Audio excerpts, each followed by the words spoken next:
Buenas noches, mis hermanos. Que el Señor les bendiga. Reciban todos un cordial saludo en el nombre maravilloso de Cristo Jesús. Vamos a orar, vamos a ponernos en comunión con el Señor.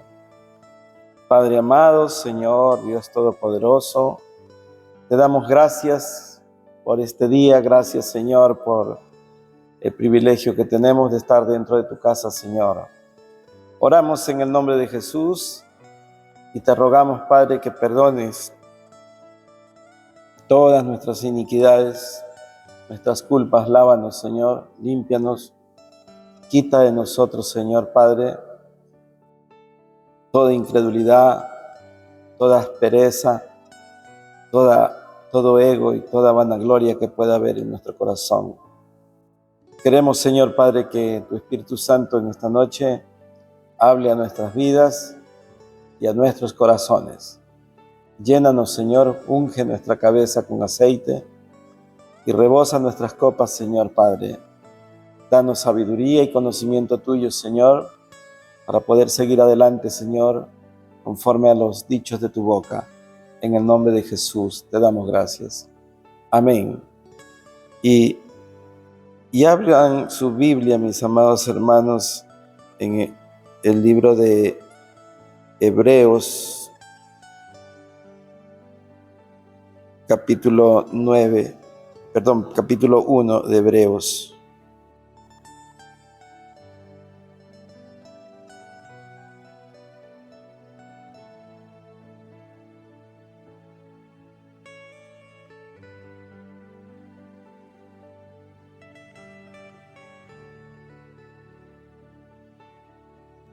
Dice así: Dios, habiendo hablado muchas veces y de muchas maneras en otro tiempo a los padres por los profetas, en estos postreros días nos ha hablado por el Hijo, a quien constituyó heredero de todo y por quien asimismo hizo el universo, el cual, siendo el resplandor de su gloria y la imagen misma de su sustancia, y quien sustenta todas las cosas con la palabra de su poder, habiendo efectuado la purificación de nuestros pecados por medio de sí mismo, se sentó a la diestra de la majestad en las alturas, hecho tanto superior a los ángeles cuanto heredó más excelente nombre que ellos.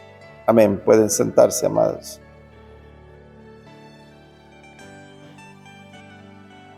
Dios siempre, amados, quiso relacionarse con el hombre. En todo momento, el propósito de Dios fue estar junto al hombre. Lo mostró en el Génesis. Dice que Adán caminaba con él, Enoc caminó con él. Sin embargo, amados, la catástrofe, porque es una catástrofe, lo que ocurre con la especie humana es que entra el pecado y eso nos convierte en enemigos de Dios. La enemistad está allí, amados, tanto que el libro de Santiago dice que la amistad con el mundo es enemistad con Dios. Y es lo que no cabe muchas veces en nuestras cabezas, en nuestros corazones, y el hombre vive haciendo alianzas con el mundo y no con Dios. El libro de Salmos en el capítulo 2 dice: rompamos ligaduras, desvinculémonos de Dios. Ese es el plan del hombre. La emancipación del hombre al no querer depender de Dios, al no querer reconocer, al no querer darle a Dios el primer lugar, lo lleva a una situación deplorable en donde empieza una enemistad. Sin embargo, Dios, siempre tratando de salvar lo que se ha perdido, nos envía al Hijo. Antes del Hijo envió una cantidad tremenda de hombres para que den un mensaje de salvación siempre, para que traigan palabra, para que traigan edificación. Sin embargo, los hombres no han querido, no quieren y no querrán muchos escuchar la palabra de Dios.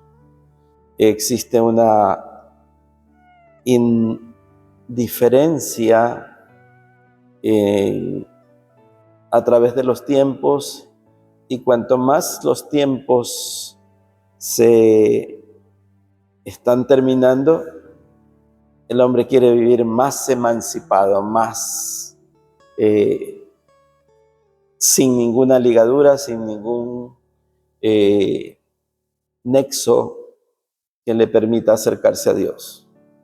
Y lamentablemente, para aquellos que no quieren saber de Dios, la única forma que tenemos es buscar a Dios por medio de su Hijo amado.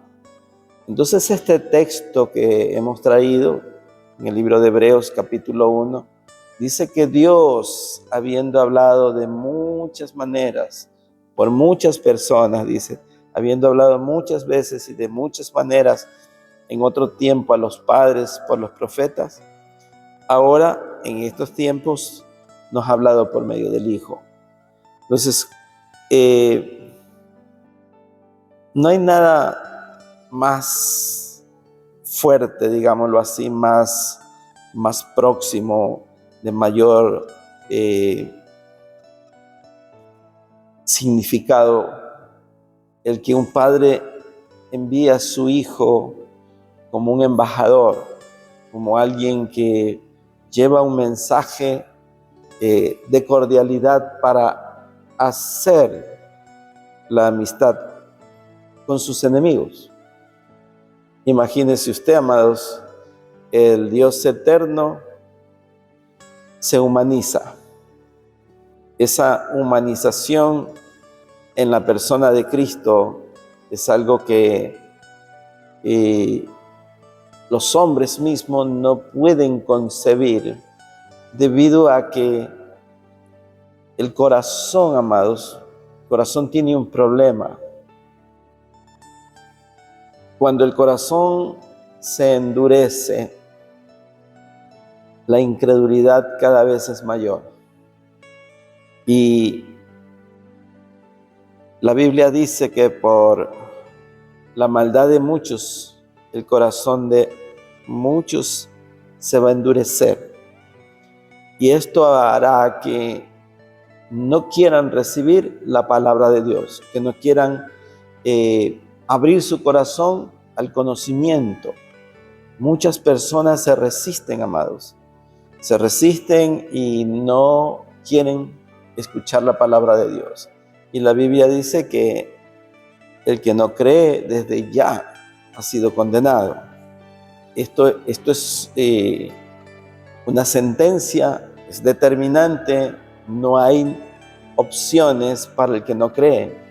Dice el necio en su corazón, no hay Dios. Para él no hay salvación, porque ha negado la veracidad del Hijo de Dios.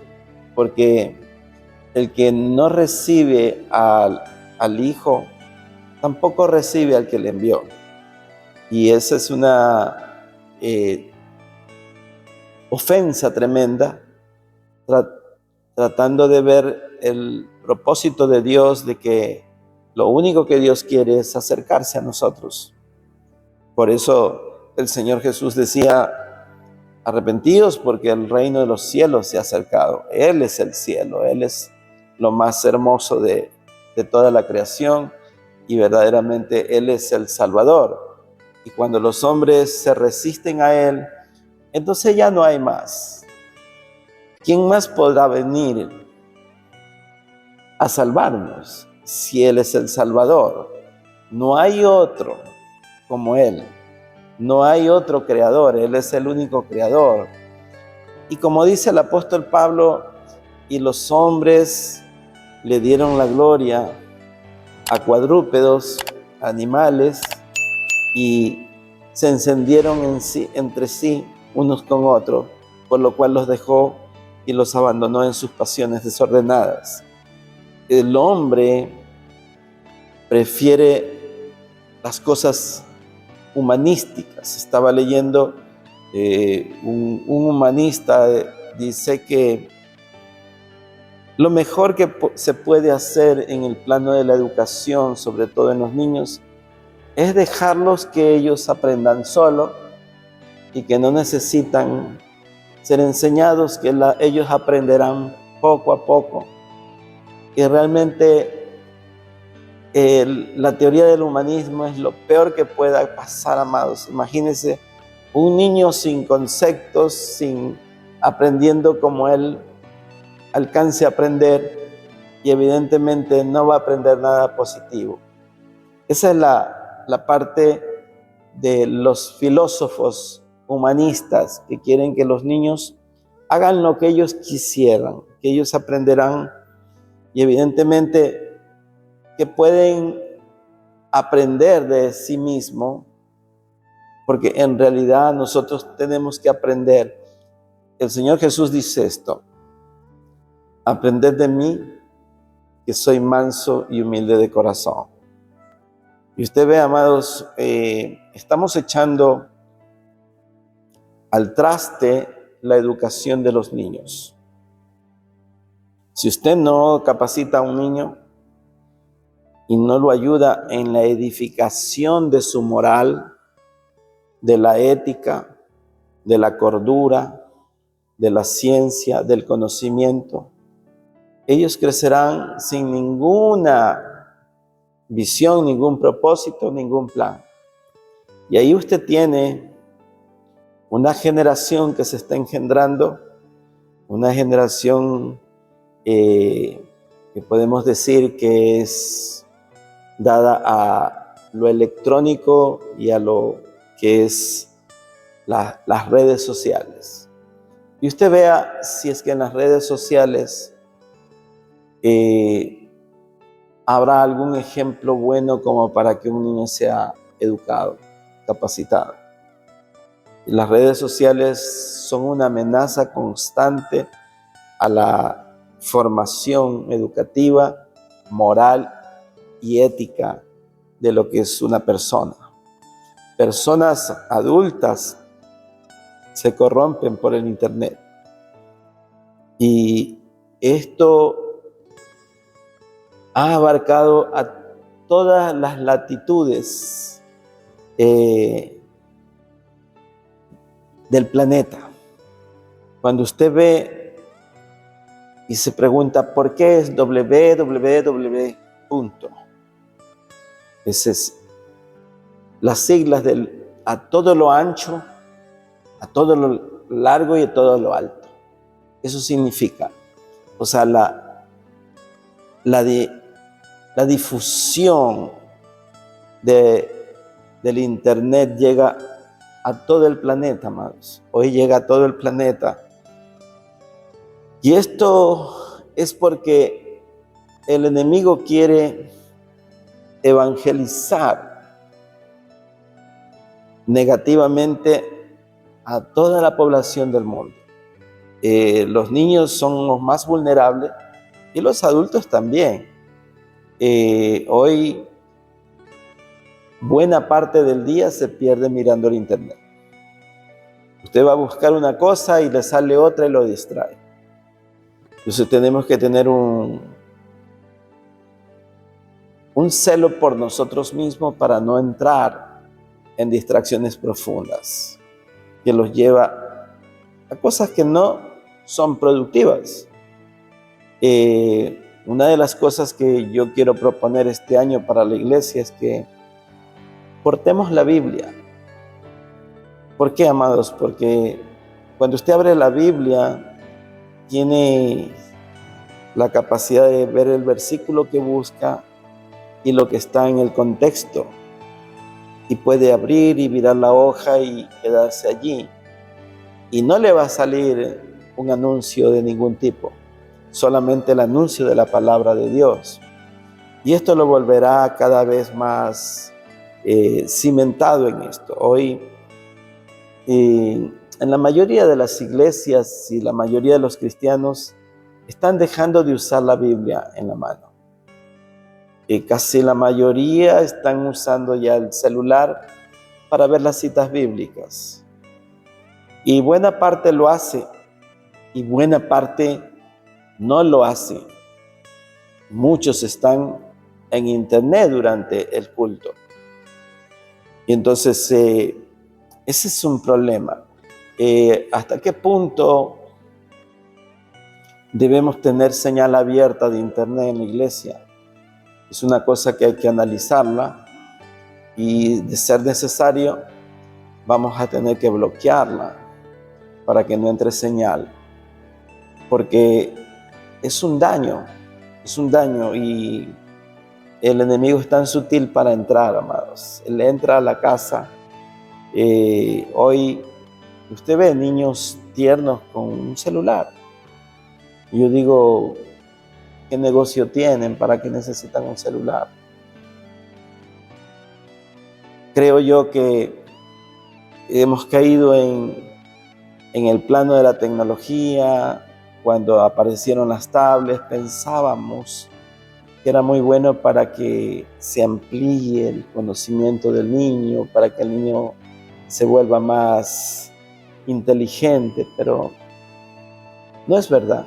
Por el contrario, ya muchos países también han renunciado al uso de las tablets en las escuelas, porque son tremendas. Usted analice, amados, ya está considerada como una droga el efecto de las famosas tablets y los celulares.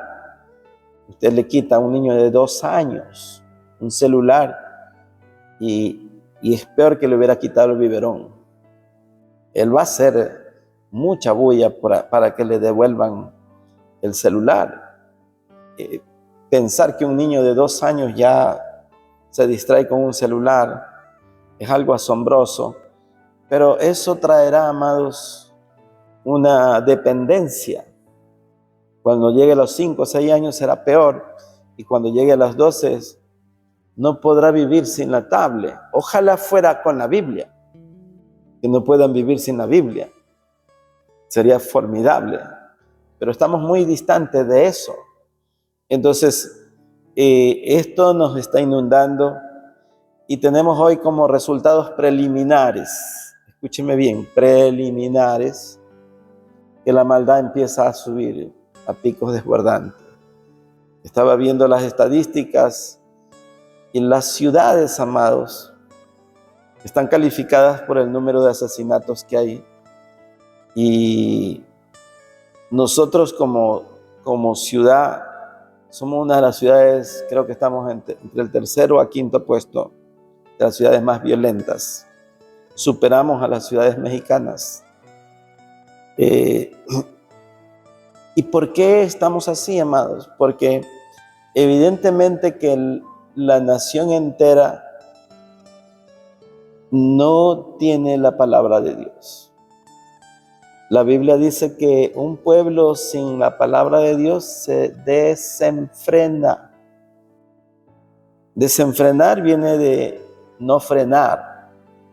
O sea, tenemos jóvenes sin freno, impulsivos, violentos, inventores de males, contumaces. Y solo analice, amado, lo que está ocurriendo, que hay escuelas para sicarios. Y quienes están matriculados son niños de 10, 11, 12, 13, 14 años.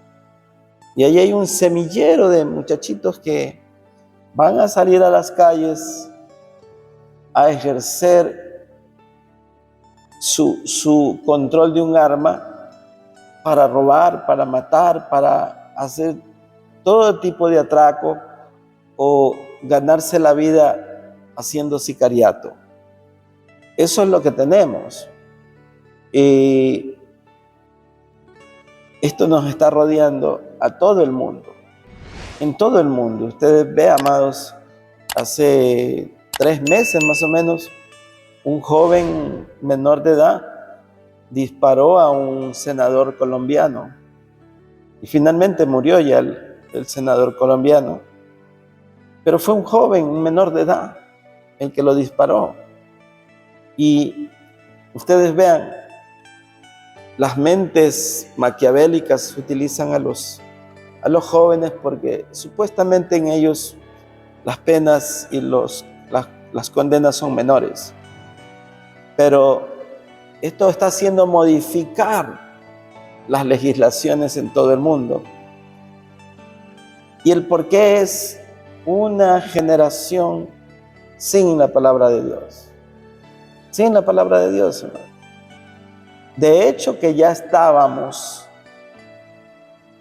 sin palabra de Dios en la mayoría de los hogares antes de que el internet cogiera la fuerza que tiene hoy. Pero ahora que tiene más fuerza y ahora que se ha impuesto y que todo el mundo usa internet, y si usted no tiene internet es como que se le vaya la luz o el agua.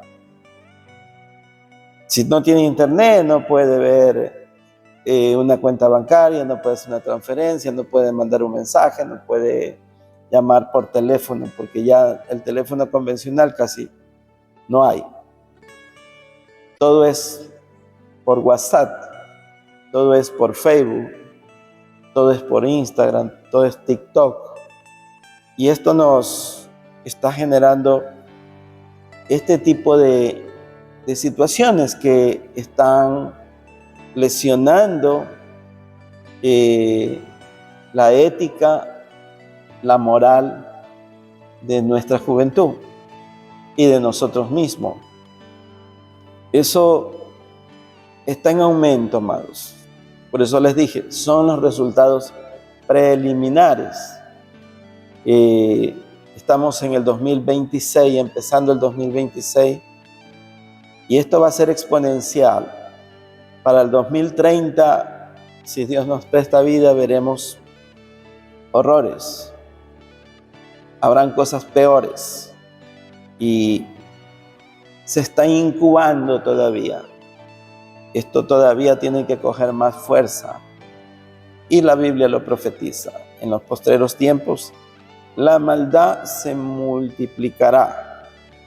O sea, imagínense la maldad que ya tenemos, multiplíquela por 2 nomás.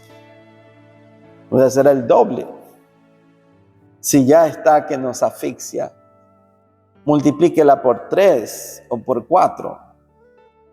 ¿A dónde vamos a llegar? Porque eso es lo que está diciendo la Biblia. Dice que la maldad se multiplicará. Entonces, si se multiplica, póngale el otro factor, 4, 5 o 10. Será impresionante. Estaremos peor que en los tiempos de Sodoma y Gomorra. Estaremos peor. Entonces, nosotros, amados, tenemos que hacer algo como iglesia. Y ese algo es que necesitamos escuela para padres. Porque nosotros los padres hemos perdido la visión y pretendemos ser buenos padres y nos volvemos consentidores, muy complacientes, muy elásticos, y nos está llegando al límite el desborde de la ética de un hijo contra un padre. Solamente ve, amados, empezó así, los hijos tuteando al padre, las hijas tuteando a las madres. Ya por ahí va cayendo la deshonra, no está honrando. Y ya por ahí viene la desgracia, porque el hijo que no honra padre y madre le va mal. Y supuestamente los padres que dicen eso es que los tiempos han cambiado y hay que modernizarse. Pero cuando un hijo ya le llama la atención a usted directamente como de tú a tú, ya él está en roja, ya está en desgracia. Entonces yo creo que debemos de retomar los rudimentos como padres de familia para poder retomar el control de nuestros hijos. Así evitaremos que ellos vayan a la desgracia.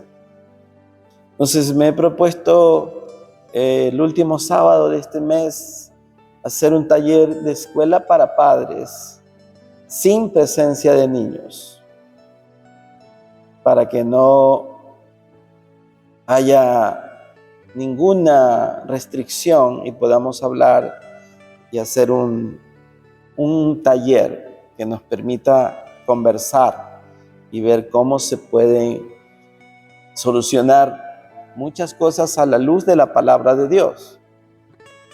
No quiero que apliquemos la psicología del hombre. Vamos a aplicar la psicología de Dios, los conceptos de Dios, los mandamientos que Dios tiene para cada uno de nosotros y que nosotros hagamos que se cumplan.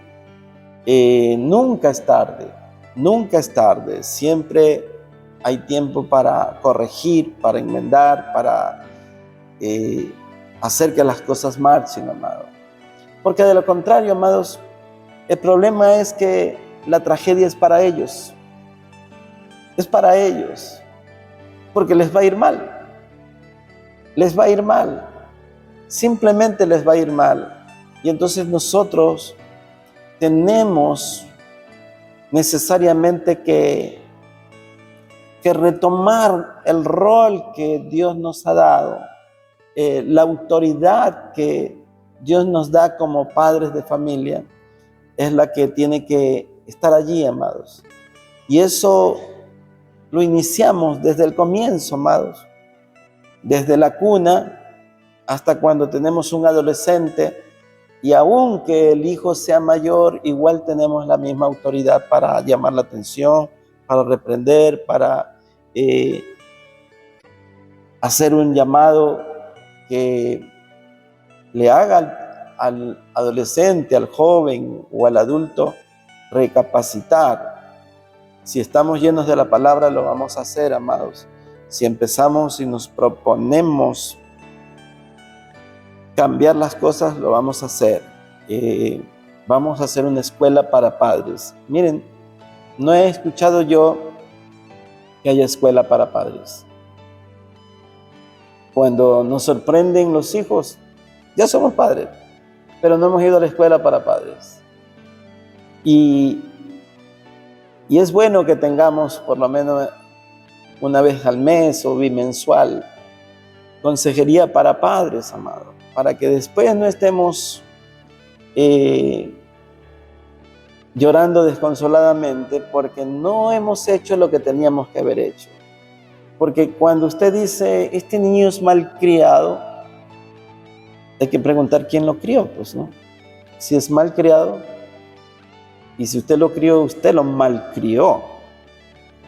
Entonces, depende de nosotros. Depende de cuánto le pidamos a Dios sabiduría, conocimiento. Y Dios nos lo va a dar, amados. De hecho, está dada la palabra para que nosotros edifiquemos, para que nosotros podamos alcanzar grandes metas en medio de un mundo que está en efervescencia, un mundo que está plagado de maldad. Nuestros hijos son más vulnerables, tienen más oportunidad de lo que nosotros tuvimos. Nosotros no tuvimos, a lo mucho teníamos televisión y el teléfono ahí por los años 80, el teléfono de pared. El celular no existía, las llamadas, videollamadas no existían, y hoy vemos los horrores que se hacen por videollamada. Hoy vemos cómo se ensañan haciendo videos, hasta asesinatos, y los publican. Y estamos con un mundo así. Entonces nosotros tenemos que salir al paso y tomar medidas preventivas para que a nuestros hijos, a nuestra descendencia no le ocurra eso. Acordémonos que la palabra del Señor dice que la generación del justo será poderosa. Entonces, está en nosotros el cambiar las cosas que vienen y sí lo podemos hacer, amados, con la ayuda de Dios. Para eso es la iglesia, para capacitarnos y poder sacar una generación que verdaderamente sea grata ante los ojos de Dios. Porque el hijo necio avergüenza. El hijo necio avergüenza.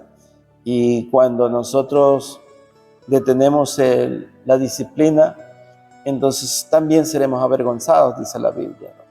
Tenemos que estudiar proverbios. La Biblia dice que el proverbio dará cordura, traerá sabiduría para recibir consejo, dice la Biblia. O sea, para que nuestros hijos no salgan locos. Traerá cordura, hará sabio al sencillo, al simple, lo llenará de conocimiento. Entonces, básicamente eso. Me he desviado un poco del tema. Estamos en lo que es cristología y vamos a ver, amados, la esencia realmente de cómo Dios, como dice, habiendo hablado muchas veces y de muchas maneras en otro tiempo a los padres por los profetas, en estos postreros tiempos nos ha hablado por medio del Hijo. O sea, cuando recibimos a Cristo, amados, que lo recibimos por fe, entonces Él empieza a llenar nuestro corazón. En el libro de Hebreos, en el capítulo 13, en el verso 8, habla de Jesucristo, de que Él es inmutable. Una de las características de Jesucristo, dice: Jesucristo es el mismo ayer, hoy y por los siglos. Y si vemos el verso 9, dice: no os dejéis llevar de doctrinas diversas y extrañas, porque buena cosa es afirmar el corazón con la gracia, no con viandas que nunca aprovecharon a los que se han ocupado de ellas. Eso dice Hebreos 13, 8 y 9. Entonces, hablando de las características del Señor Jesús, es ese, inmutable, Él no cambia. Otra de las características es que Él es omnipotente. Veamos en Mateo 28, 18. Dice: y Jesús se acercó y les habló diciendo: toda potestad me es dada en el cielo y en la tierra. Dice que Él tiene toda potestad, amados. O sea, no falta nada. Todo control, todo derecho, toda autoridad significa potestad. Todas las cosas arriba en el cielo y en la tierra. O sea, Jesucristo es soberano, omnipotente. Todo lo puede, amados. Ahí usted ve, amados, cuando usted ve a la persona de Cristo, usted tiene que ver la parte humana de Él y la parte divina. Y entonces esto nos permitirá entender por qué Jesucristo se hace hombre y por qué en la persona de Cristo habían dos contenidos prácticamente: el Dios inmutable, el Dios omnipotente, y la parte humana. El pecado entra por el hombre y por tanto tenía que ser castigado en el hombre, en la carne. Allí el por qué Jesús se hace hombre, para que el pecado fuera castigado en la humanidad de Él. Pero otra cosa que tenía que ocurrir es que tenía que cumplirse la palabra de Dios. Y la palabra de Dios dice que la paga del pecado es muerte. Y siendo Dios, ¿cómo iba a morir? Entonces tenía que hacerse hombre para que muera. Pero el punto fundamental es que para que Él sirviera como sacerdote y ofrenda, porque Jesucristo es el sacerdote y Él mismo la ofrenda, y la ofrenda es Él que va a la cruz. Porque la forma como Dios se relaciona con los hombres siempre fue con el sacerdote, con el profeta y con el rey. Y Jesucristo se presenta como sacerdote eterno, pero también se presenta como profeta, dando la palabra. Y evidentemente que Jesucristo también es rey. Pero había algún componente importante. El sacerdote tenía que purificarse para ser acepto delante de Dios. Pero Jesucristo era santo y es santo. Y tenía que ir santo a la cruz. Pero entonces, ¿cómo la muerte podía retener al santo? Y es por su santidad que la muerte no lo puede retener. Muere la carne, pero resucita un Jesucristo transformado, glorificado. Entonces, esta es la razón, porque alguien se preguntará, pero ¿para qué vino? ¿Para qué se hizo hombre? La razón es esa, para poder morir a fin de que se cumpla la ley de Dios y nosotros quedemos liberados de la paga del pecado.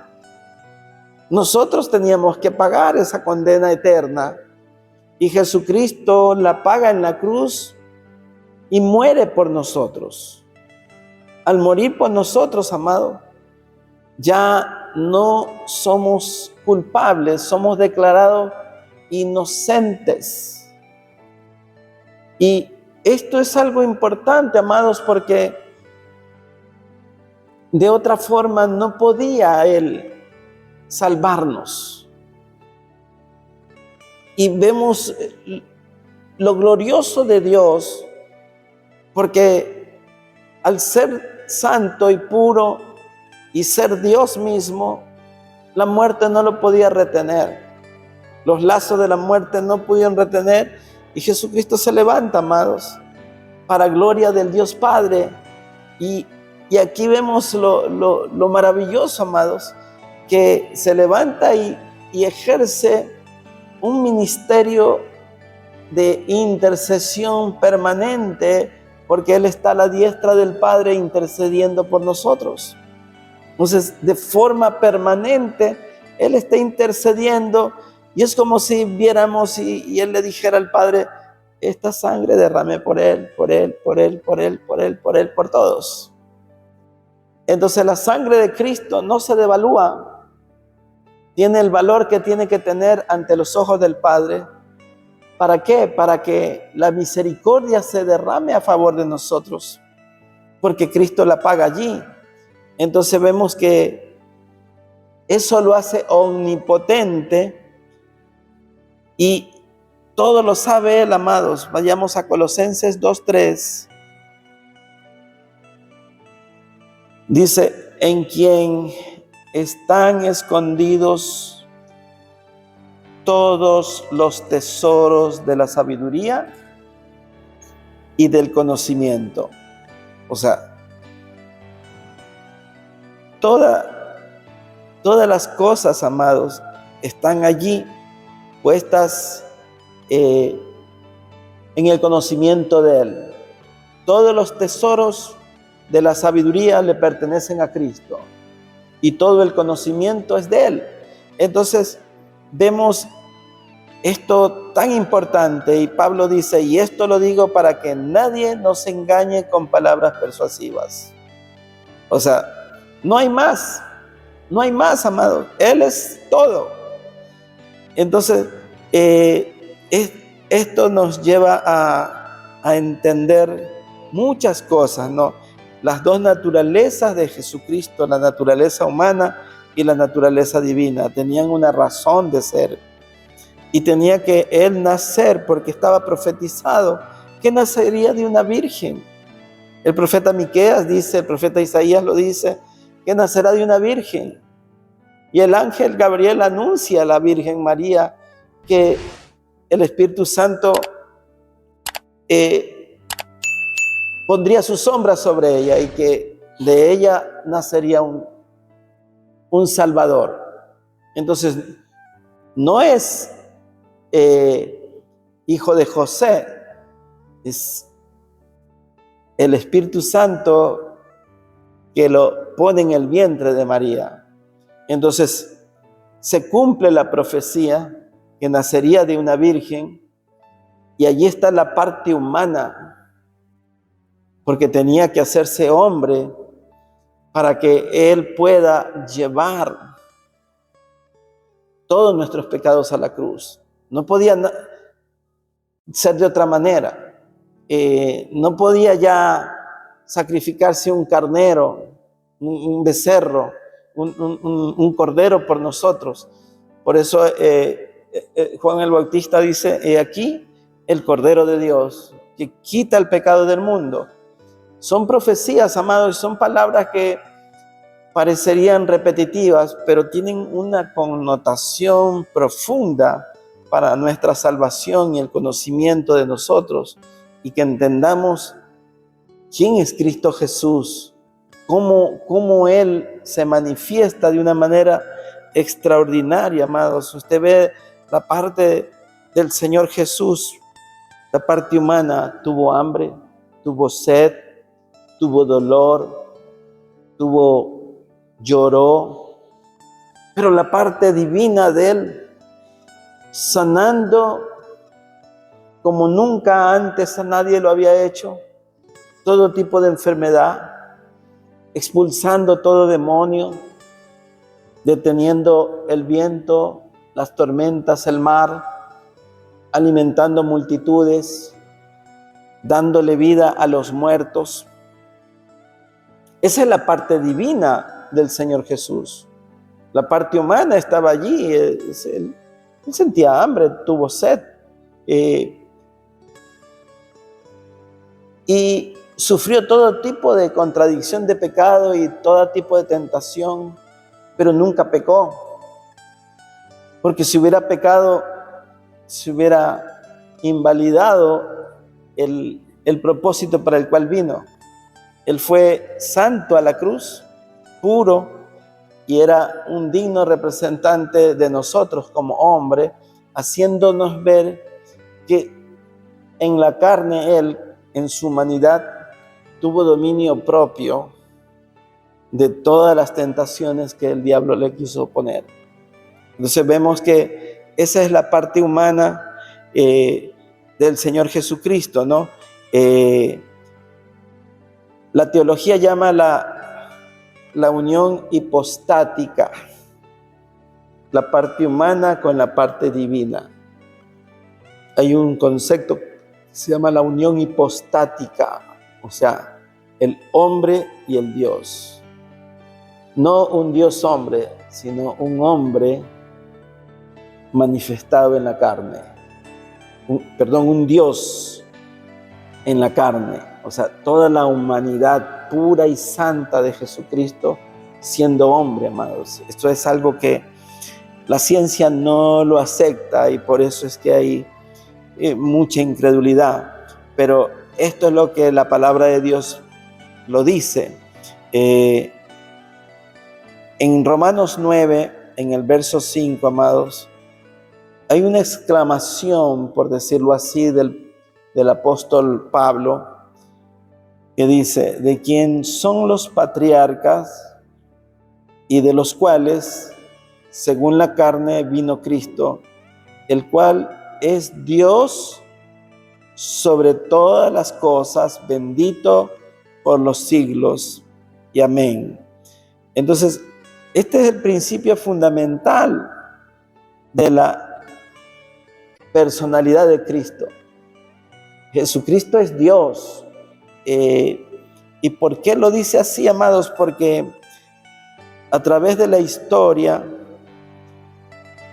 la categoría de Cristo la han querido bajar a profeta o a un buen hombre y nada más. Y si no tuviéramos a Cristo como Dios, como Señor, como creador de todo, entonces nos quedamos sin Salvador. Y usted ve, amados, cómo el enemigo utiliza cosas que seducen la mente, ¿no? Te ve a los seguidores del divino niño, por ejemplo. Quieren tener un diosecito así. ¿Para qué? Para que no tenga autoridad sobre ellos. Usted vea imágenes en cada pueblo. Hay una virgen, hay un apóstol, y hoy hasta le rinden culto a la muerte. Y Dios es vida. Y Dios no es Dios de muertos, dice la Escritura. Pero así están las cosas. ¿Por qué? Porque la filosofía de hombre y las vanas sutilezas son las que engañan al hombre. El hombre le gusta la fantasía, le gusta lo esotérico, le gusta el misterio, le gustan las cosas ocultas. Y usted ve, hay gente que vive consultando las cartas, agoreros, limpias, baños de buena suerte, horóscopo, espiritismo y cosas que verdaderamente Dios las tiene prohibidas. Pero eso seduce la mente de ellos. Y acordémonos que la Biblia advierte y dice, porque el diablo se viste como ángel de luz.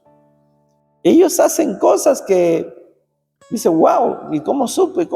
Es que el diablo también se manifiesta como ángel de luz para engañar. Pero nosotros, bendito sea el Señor, que abrió nuestro corazón al conocimiento de Cristo Jesús. Nosotros podemos decir, Él es nuestro Dios, Él es nuestro Señor, Él es nuestro Salvador, Él es nuestro sanador, Él es nuestro Redentor. Entonces, la Escritura, amados, está allí para que nosotros nos afiancemos en la palabra de Dios y conozcamos que Cristo es eterno, amado. Si vemos en el libro de 1 Corintios, en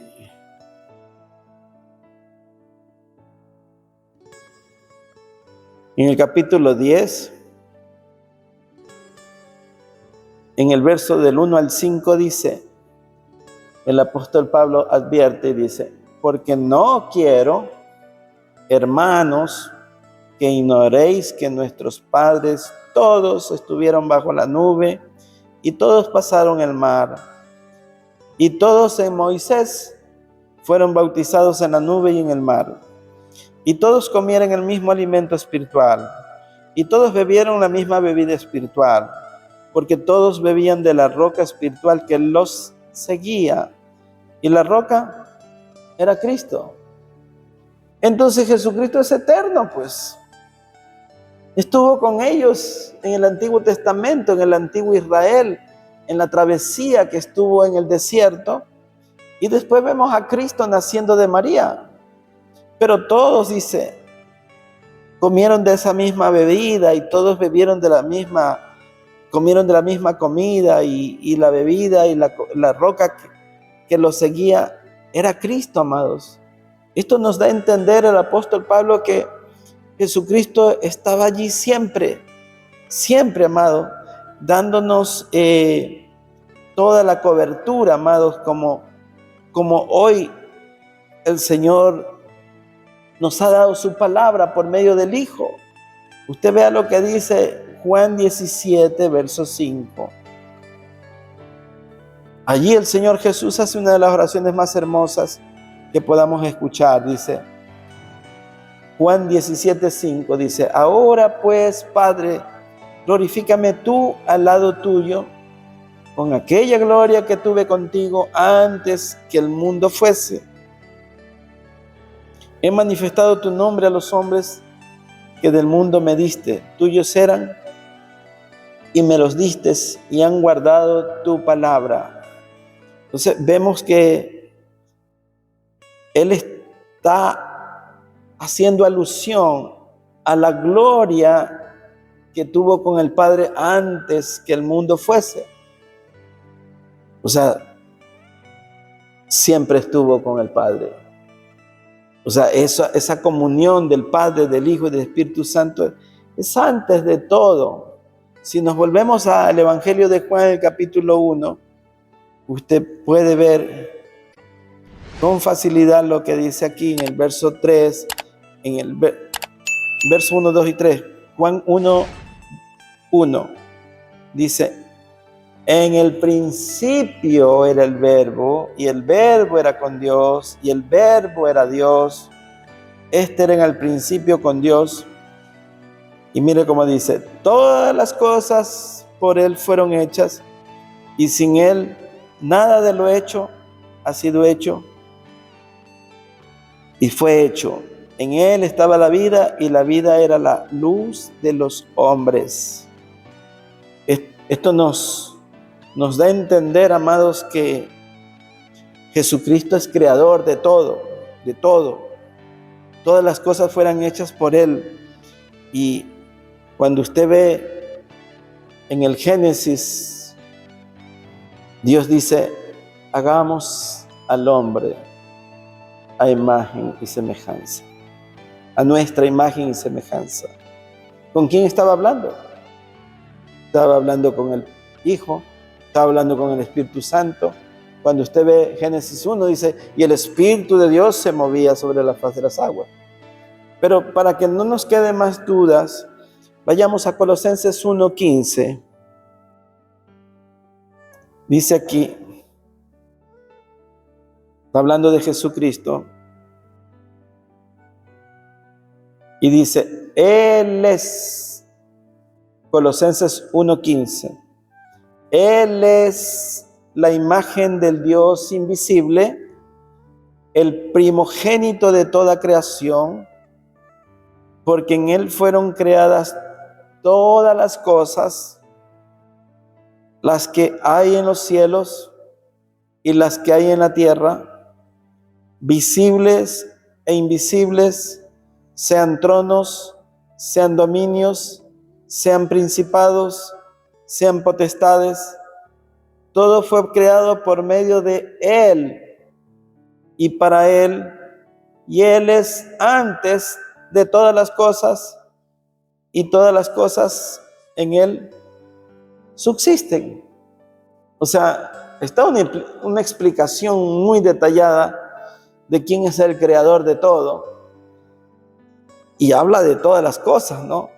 De las visibles e invisibles, tronos, dominios, principados, potestades, todo fue creado por Él. Entonces, podemos entender, amados, que Jesucristo estuvo en el Génesis, y antes del Génesis, el apóstol Pedro dice, y la sangre de Cristo fue ofrecida antes de la fundación del mundo. Antes. O sea, ya estaba. El plan de Dios ya estaba trazado. Ya Él estaba ofrendado. Acordémonos que Dios llama las cosas que no son como si fueran. Entonces vemos que todo se concatena, todo se ensambla de una manera perfecta. Todas las profecías se cumplen y vemos el conocimiento vasto de Dios, todo el entendimiento que Él tiene. Cuando usted escucha hablar, por ejemplo, en el capítulo 6 del libro de Isaías, cuando Dios dice, ¿a quién enviaremos por nosotros? ¿Con quién estaba hablando? ¿A quién enviaremos? Y Isaías dice, envíame a mí. Allí está la comunión de ellos, siempre dialogando para hacer cosas a beneficio de nosotros. Todo un siempre, amados. Dios planificando, enviando siervos, profetas, sacerdotes, levitas. Y como dice Hebreos, en otro tiempo, ahora nos habla por medio del Hijo. Ya no vendrá nadie a nombre de Dios, solo Cristo Jesús volverá a venir a tomar lo suyo, a los que han abierto su corazón y han recibido a Cristo Jesús en su corazón.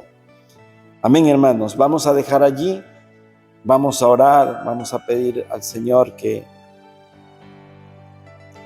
selle esta enseñanza en nuestro corazón. Padre amado, Señor, Dios Todopoderoso, te damos gracias. Señor, oramos en el nombre de Jesús y te bendecimos, Señor. Te rogamos, Señor Padre, que lo que hemos recibido lo guardemos en nuestro corazón, que el enemigo no lo arrebate al salir. Bien, hermanos, quiero recordarles que para fin de mes vamos a tener nuestro culto de las primicias de la ofrenda al Señor, así que preparémonos para presentar nuestras primicias al Señor en este fin de mes. Y el último sábado de este mes vamos a tener una escuela para padres, un taller, le han puesto escuela para padres. ¿Ven?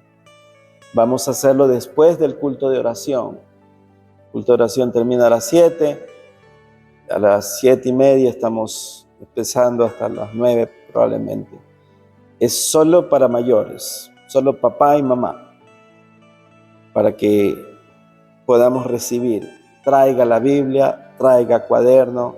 Vamos a tener una escuela de padre cada 2 meses, el último sábado de cada mes, a fin de que podamos nosotros tener claro, amados, porque el enemigo nos está inundando con ideología de género y con todo tipo de perversidades que están dañando nuestra juventud. Así que lo invito, traiga invitados, estamos abiertos, amados, a poder hacer algo dirigido por el Espíritu Santo, amados, con la palabra del Señor, a fin de que saquemos nosotros buenas aplicaciones de la palabra de Dios para poder instruir a nuestros hijos. Esto es para beneficio de ellos, a fin de que después no estemos con tristeza y dolor porque no hicimos las cosas a tiempo. Amén. Así que pónganlo en oración también para que podamos hacer algo bueno para la iglesia, para todas las familias. Vamos a despedir. Señor, te damos gracias. Te bendecimos, Señor, y oramos en el nombre de Jesús. Y te rogamos, Señor, que el ángel de Jehová que acampa alrededor de los que te temen, nos guarde y nos defienda. Llévanos, Señor, con tus ricas bendiciones a nuestros hogares, Señor, y que no salgamos como entramos, sino que salgamos enteramente renovados en el conocimiento de tu palabra. Y los que confían en Jehová son como el monte de Sión, que no se mueven, sino que permanecen para siempre. Salmo 125, versículo 1. Y el pueblo de Dios dice, amén. Dios les bendiga, mis amados.